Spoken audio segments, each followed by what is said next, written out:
Iran युद्ध नहीं चाहता। बातचीत से पहले ईरानी राष्ट्रपति का बयान आया है, कहा आत्मसमर्पण नहीं करेंगे। ऐसा क्यों कहा गया, आपको बताएंगे इस वीडियो में। नमस्कार, आप देख रहे हैं न्यूज़ 18 का डिजिटल प्लेटफॉर्म। मैं हूं आपके साथ श्रुति श्रीवास्तव।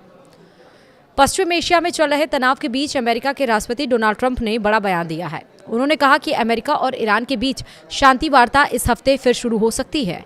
एक इंटरव्यू में ट्रंप ने संकेत दिया कि नई बातचीत अगले 2 दिनों में पाकिस्तान में हो सकती है।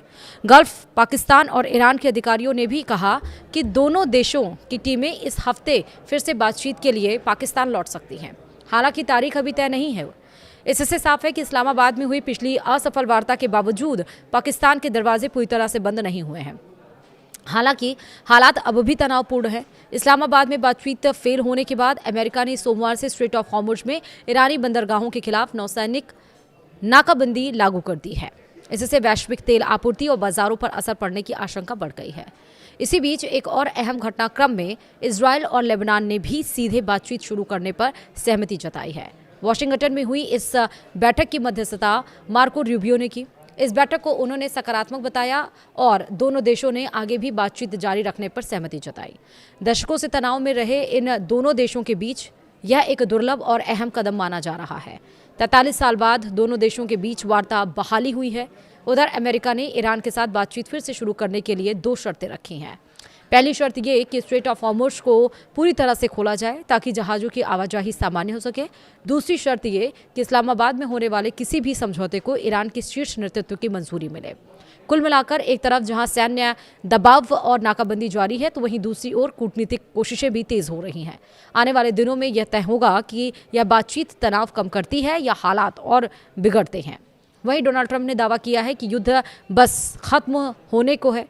वहीं मसूद पेशकियान ने कहा है कि ईरान युद्ध नहीं बल्कि बातचीत चाहता है। उन्होंने कहा कि अगर अमेरिका ईरान पर अपनी शर्त थोपने या उसे झुकने की कोशिश करेगा, यानी कि झुकाने की कोशिश करेगा, तो वह सफल होगा नहीं होगा। मतलब उन्होंने ये भी सवाल उठाया कि अंतर्राष्ट्रीय कानून और मानवता के सिद्धांतों के तहत नागरिकों, बच्चों, बुद्धिजीवियों और स्कूलों और अस्पतालों जैसे महत्वपूर्ण केंद्रों को निशाना बनाने का क्या औचित्य है।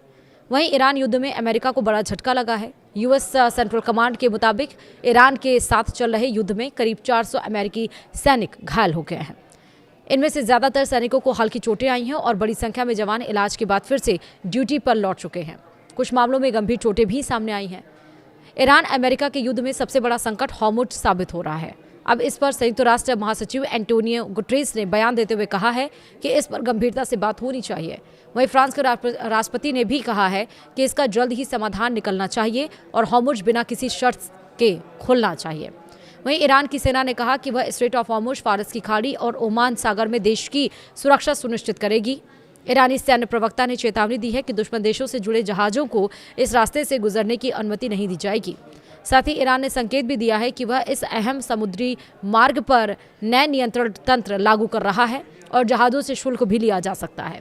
ईरान ने साफ कर दिया है कि इस रास्ते से गुजरने वाले जहाज़ों को उसकी शर्तों के तहत ही अनुमति मिलेगी। वहीं अमेरिका की नाकाबंदी के कारण इस जलमार्ग में जहाज़ों की आवाजाही पहले से काफ़ी कम हो गई है। माना यह जा रहा है कि ईरान इस रास्ते को कूटनीतिक दबाव और बातचीत में बार्गेनिंग टूल के रूप में इस्तेमाल कर रहा है। लेकिन एक तरफ जहां ट्रंप ये बोल रहे हैं कि ये युद्ध लगभग समाप्ति के तौर पर है, समाप्त हो जाएगी, फिर से बातचीत हो सकती है, लेकिन इधर ईरान ऐसा कुछ भी नहीं कह रहा है। ईरान कह रहा है कि हम बातचीत करने के लिए तैयार नहीं है। देखना होगा कि बातचीत होती है या फिर नहीं। पहले तो संशय इस पे ही बरकरार है, पहले ये क्लियर हो, फिर आगे पता चलेगा कि ये सीज़फायर और आगे लंबा खिंचता है, युद्ध विराम होता है या फिर नहीं। फिलहाल वीडियो में इतना ही। नमस्कार।